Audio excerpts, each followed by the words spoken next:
Welcome to the Embryo Adoption Podcast. I'm your host, Mark Mellinger. On this show, we explore the possibilities embryo adoption offers to families often struggling with infertility, though not always. Through insightful interviews and moving stories, we uncover the blessings of this unique path to parenthood. This podcast is brought to you by the National Embryo Donation Center, giving hope to those longing to grow their families. Now, let's get started.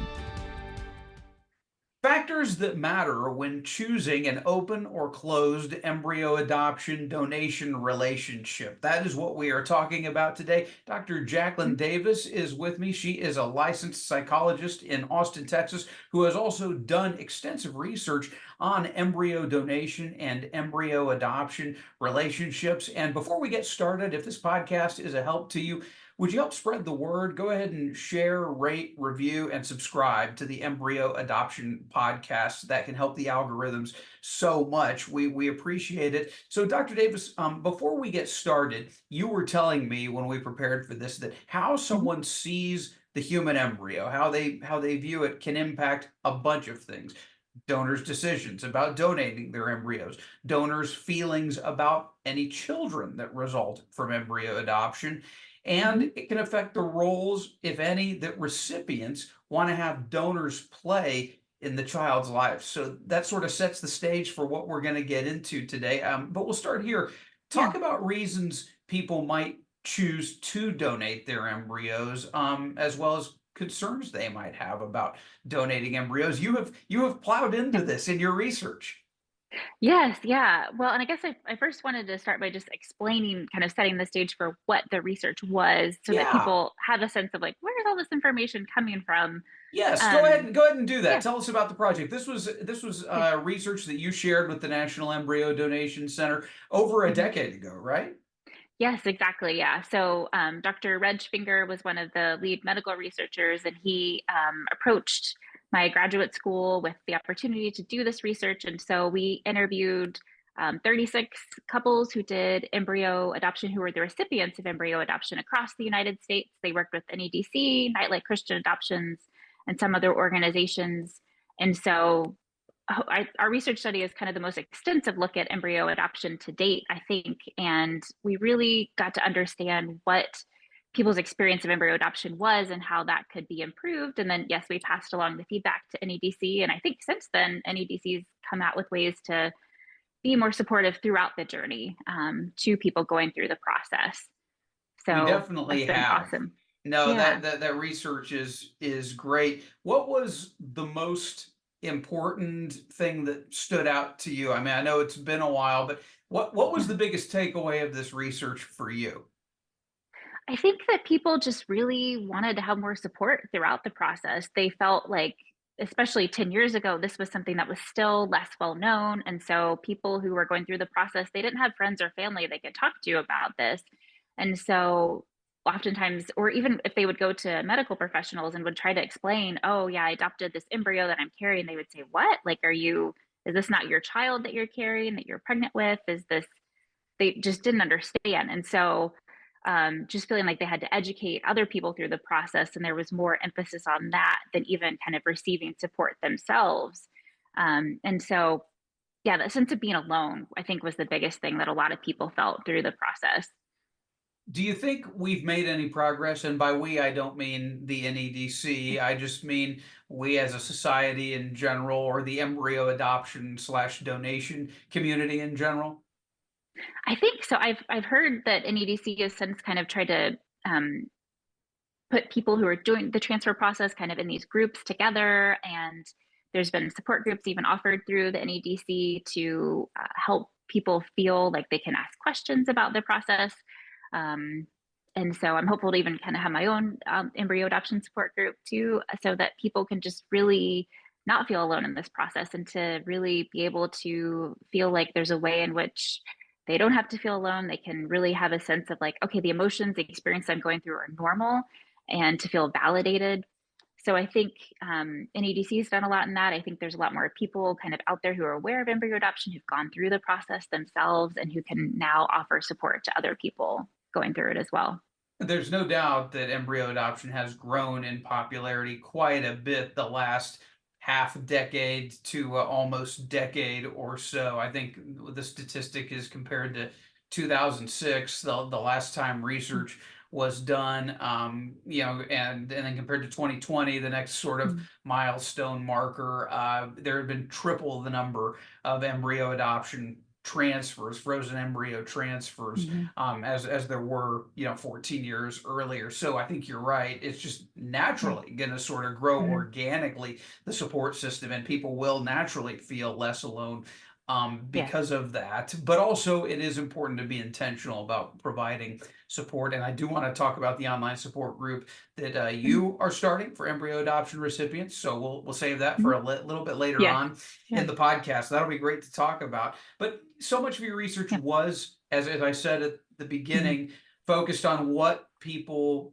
think of human embryos, how they view the Yes. embryos. And it's important, if you're going to be an embryo adoption recipient, to Mm-hmm. understand what this is like for the donors. So let's go back Yeah. to that Yeah. question, which was started by sparked by some of your research.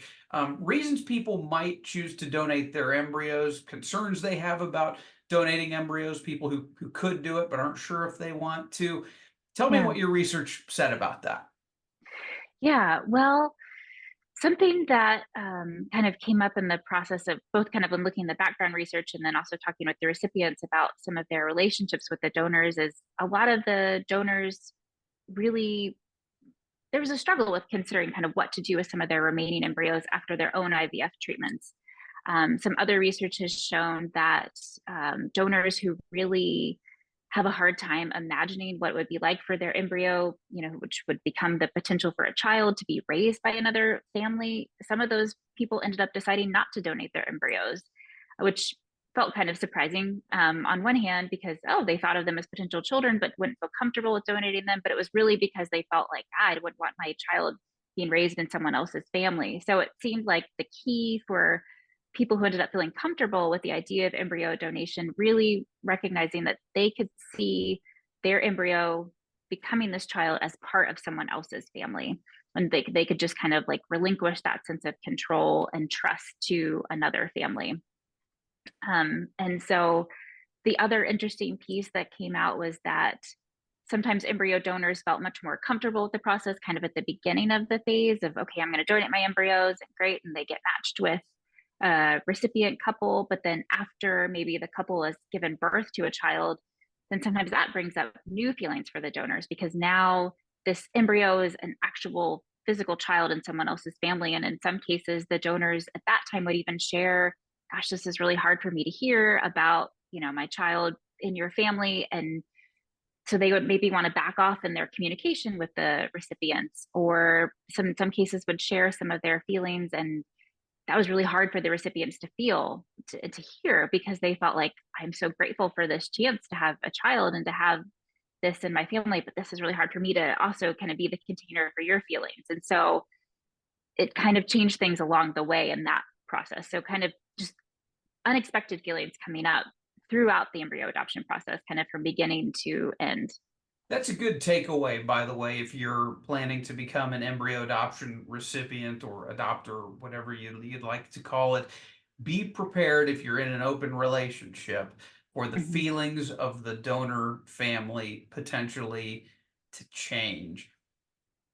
Yeah. What do you do in a situation like that? And by the way, at NEDC, we will do open or closed embryo adoptions, but I think the feelings of the donor potentially, and I Mm-hmm. know I've seen it on the recipient side, the feelings change. And the Mm-hmm. feeling can be, what I mean is the change can Yeah. be which category they donate or adopt in. They can want to change Mm-hmm. from open to closed, or vice versa. Or if they are open, right, uh, Mm-hmm. desire for contact, frequency, and quality of contact, that can all change. Um, so, boy, what do you do Yeah. if you're in an open relationship and this happens where the donor sort of changes how they feel about things?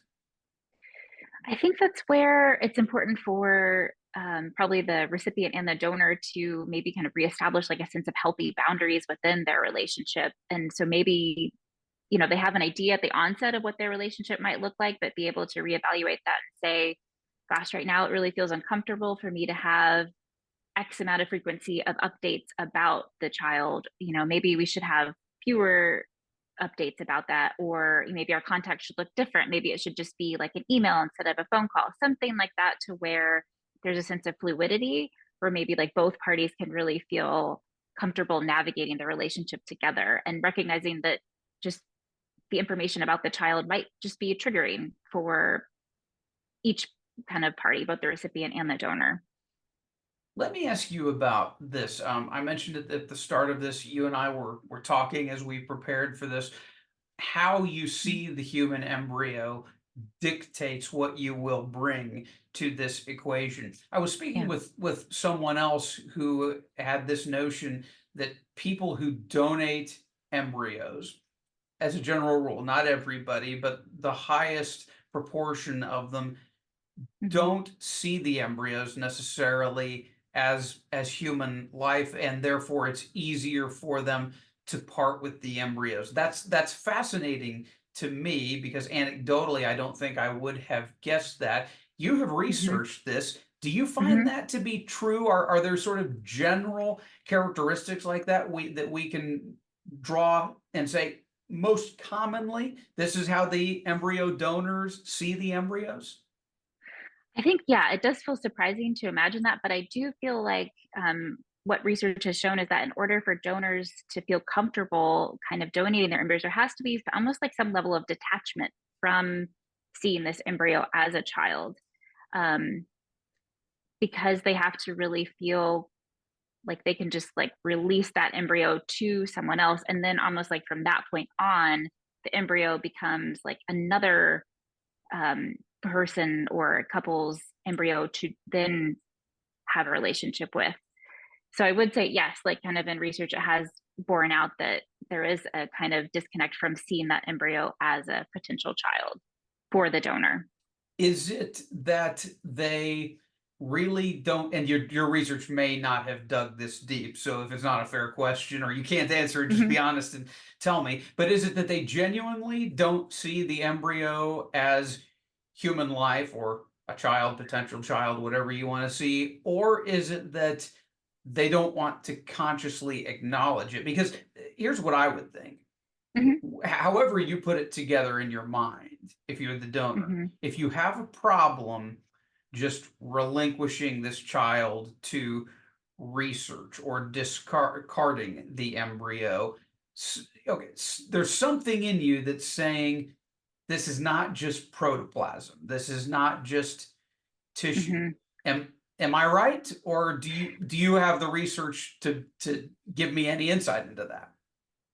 So what I'll say is, so our study, what we did was we interviewed the recipients. And so, like, from the study itself, I didn't look into that, but the background research, all the articles we looked at, and all of that, I can say from that, donors did have this sense where one interesting thing was donors' feelings about their embryos would often change from like the beginning of their own IVF process to the end. So maybe at the beginning of IVF, they thought, oh, sure, if I have remaining embryos, I'll donate them, no big deal.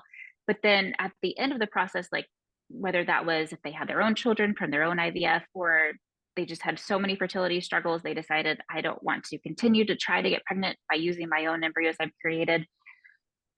They've really had to grapple with, okay, these embryos that I've created can become my own children. And so once they kind of have that in mind, if they think about donating their embryos and they have in mind, like, okay, this could be a child, sometimes in those cases, donors did decide to discard or donate their embryos to research because they felt like it'd be too hard for them to have their embryos be donated to another couple and then become a child in someone else's family.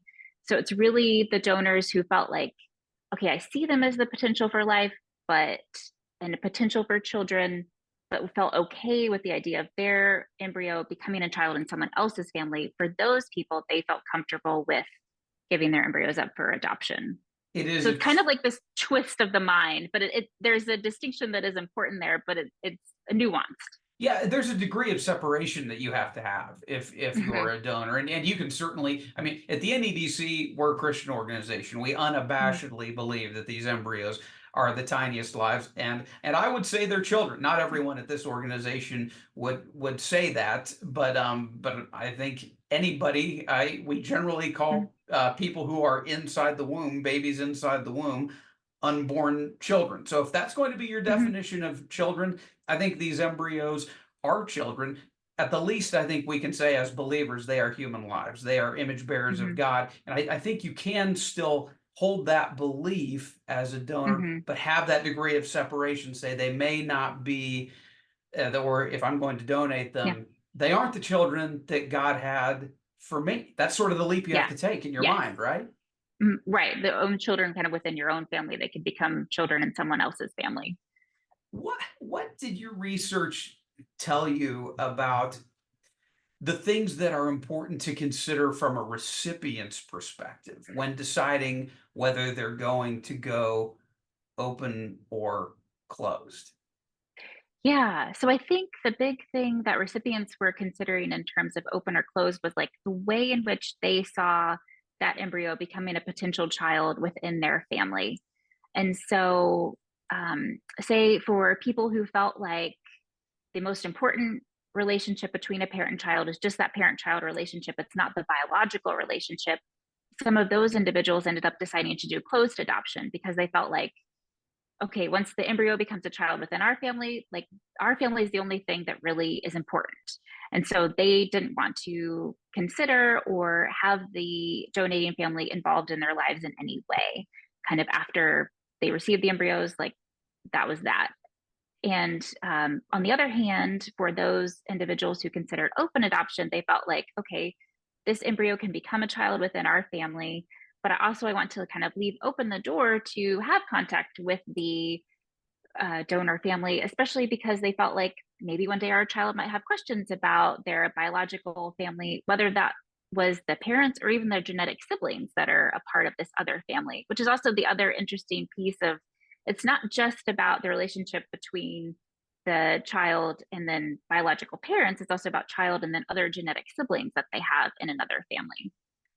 So you need to think about that. That's really good. When we talk about how you see the embryos, it's not just whether you as the recipient see them as life or not at the time that Hmm. they are, a few day old embryos, but it's how you see the embryos as children, assuming Hmm. everything goes well, born into your family. What Yeah. paradigm, which of those two Yeah. paradigms do you take? Well, let me ask you, then what are, and I know it's a broad question, but describe some of the experiences. Maybe there's a general overtone of what it's been like for the recipients that you talked to when they first Hmm. had contact with the donor families. And I do mean that Yeah. holistically, not just the donor couple, but the siblings Mm. of their own children, like you mentioned.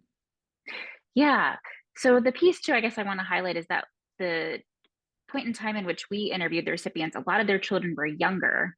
And so maybe babies, maybe very young children. And so I know in like listening to some podcasts that you've put out, some of the recipients describe like as their children have gotten older, they've ended up developing more of a relationship with the siblings. So unfortunately, our research just at that like point in time didn't get at that piece. But what I can speak to is that oftentimes once people started having that dialogue, whatever that looked like between the recipients and then the donors, they felt much more comfortable with the donors. They felt like, okay, these are people I can relate to. Oftentimes, donors have gone through like a very similar journey of their own infertility struggles and are at a very similar stage in life. And that piece also looks different when you're considering embryo adoption versus traditional adoption, where maybe, children born in a traditional adoption situation, maybe they weren't planned. And so the kind of things that the recipient might have in common with the traditional adoption situation, those things are not quite the same. And so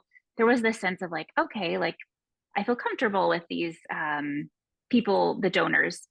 And oftentimes they even kind of developed a relationship with the donors that it's kind of similar to like extended family. And they even talked about in that way of like, okay, these are kind of like the aunts and uncles. And so you think about like, okay, how do you update aunts and uncles in my child's life about what's going on with my kid? And so you might be friends with them on Facebook and share pictures or send emails or just quick text messages or something like that. And so it was as though like, okay, there's these other people who are interested in my child's life, but there was still a degree of separation to where the recipients felt like these are my children and I want to tell these other people about all these like really awesome fun things going on in my kid's life. And so and then the kind of relationship that that looked like between the donors and recipients really varied. Some just did these periodic updates where they sent emails and maybe photos and said like, "Hey, here's how things are going on." Others ended up having a closer relationship where maybe they even met, or some even like went on vacation together or something like that. So, right, the what open donation means to one couple could look very different than what open donation means to another couple. And so I think that's also something important for people to know is it doesn't look the same for everybody. The relationship can really evolve, and there's something that can be, I don't know, kind of maybe magical about that, if I can even say, but just a really unique kind of relationship. And people have described it that way as Mhm, magical, as the blessings that this extended family, like you said, or new mhm, friends that we didn't know we needed. So yes, if that's mhm, important to you and you have the type of personality that can handle that, it can be a big blessing for sure. A few more minutes here with Dr. yeah, Jaclyn Davis on the Embryo Adoption Podcast. This is our season 4 finale, by the way. Again, I'll remind you, if this is helpful to you and you'd like to share it with someone else, spread the word to people you don't know, go ahead and share the podcast, rate, review, subscribe. If you're on YouTube, smash the like button. That helps the algorithms, helps us get noticed, and it really can either help spread the word about embryo adoption and donation to people who could benefit from it and have never heard of it before, or at least can help people who are going through either the donation or adoption process. You say that we need to put the child's needs first when it comes to choosing the level of contact with the mhm, donor family. I could not agree more. That's one thing I love about the NEDC is we are first and foremost all about the children who are involved, promoting, protecting their sanctity and dignity. So when mhm, you say put the child's needs first, mhm. practically, what does that look like? So I think what was really important to a lot of the recipients was just really thinking, okay, I just want to, like, especially those that chose the open adoption process, they felt like I want to leave the door open to my child to deciding when they're old enough kind of what that relationship might look like. And knowing that there's, potential medical questions that they might have down the road, or just even a curiosity about who are these genetic siblings that I have in this other family. And so just kind of knowing that they ultimately wanted their child to have the option of that.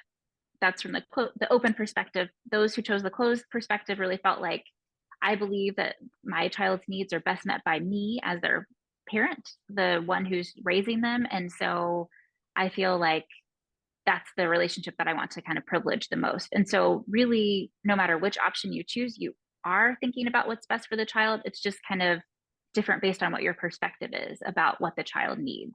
Yeah, there's no empirical or objective right Yeah. or wrong there, correct? Yeah.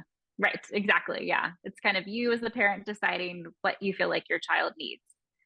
I will Is say there as a caveat, those who did choose closed adoption, some of them said like, "Oh man, I wish like maybe we'd had open adoption so that we could have some openness with the donating family." And so just to keep in mind, even if you think you want closed adoption, maybe your mind would change. And so you could start out with like a lot less communication with the donating family and then decide if you want to keep it at that minimum or continue to open up to more.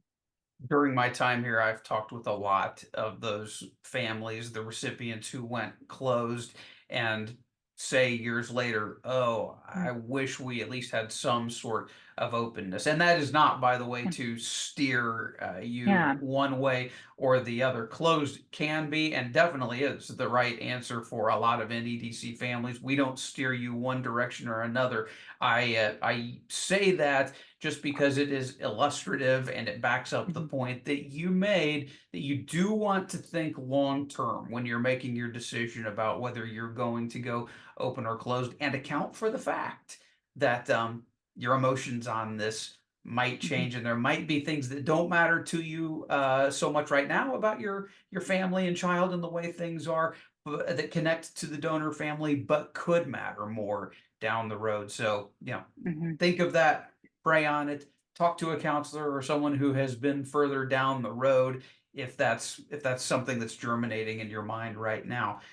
Was there anything else about your research that I haven't asked about that you think is important to this conversation? Anything that stands out that we have not touched on? Hmm.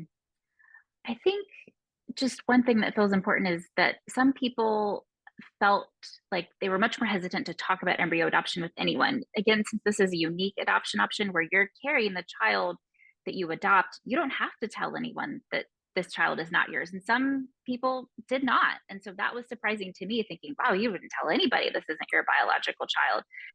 And that was the right decision for those people. But often, and I would say that's probably more rare. The majority of people we spoke with did seem to like at least tell their friends and family, hey, this is the process I'm going through, and seek support. And so the most important piece really feels like being able to have support and kind of whatever that looks like for the couple, both the donor, the recipient.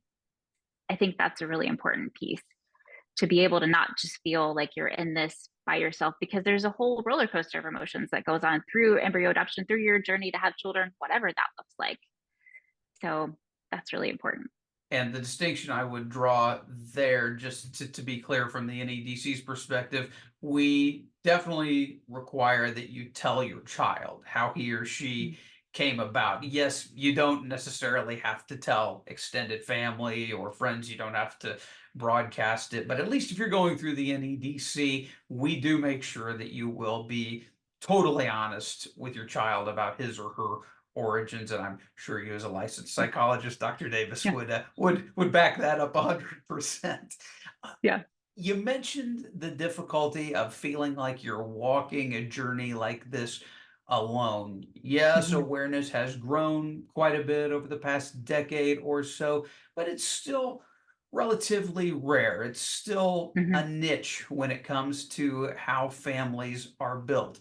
You want to Yeah. do something about this. I don't know if you personally went through Hmm. embryo adoption or donation, but you clearly have a heart for it. Probably developed that back when Hmm. you were doing the research with Reg Finger.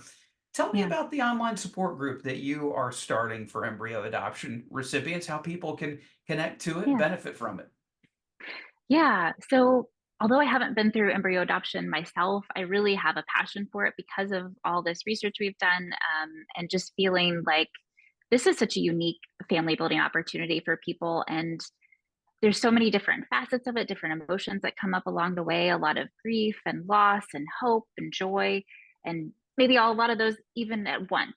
And so I had this sense where I felt like one thing that came out from the research was people wanted the opportunity for support groups. And so I'm in a position now where I can offer this online support group. My hope is that recipients could join and to have the opportunity to like talk through what they're going through and process those feelings with other people going through this process. So my plan is to have it on Friday afternoons at 4 p.m. Central Time, and people who are interested in it can reach out to me and just let me know their interest, and I can put them together in a group and really kind of be another kind of person partnering them on this journey.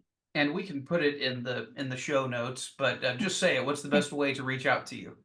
Yeah. So just emailing me is a great option. It's Jaclyn, Jaclyn Davis, PhD at gmail.com. You can also find out more information about me on my group practice website, which is glenforestpsychologicalservices.com. And there's information about the group on there as well. Well, thank you so much for your heart for this and what you are doing to serve the community. Thanks for sharing the research. I think this is really Welcome. enlightening and helpful to people who are walking the journey either as donors or recipients or potential donors or Yeah. recipients. Dr. Jaclyn Davis, thanks so much. Yeah. Thank you. Thank you so much for listening to the Embryo Adoption Podcast. I hope you enjoyed learning more about this life-changing option for building a family. Hey, if you or someone you know could benefit from embryo adoption or donation, visit embryodonation.org to get started or just to find out more. Again, that's embryodonation.org. And don't forget to spread the word, rate, and review us on your favorite podcast app. Join me next time as we continue sharing inspirational stories of the embryo adoption journey. And until then, take care.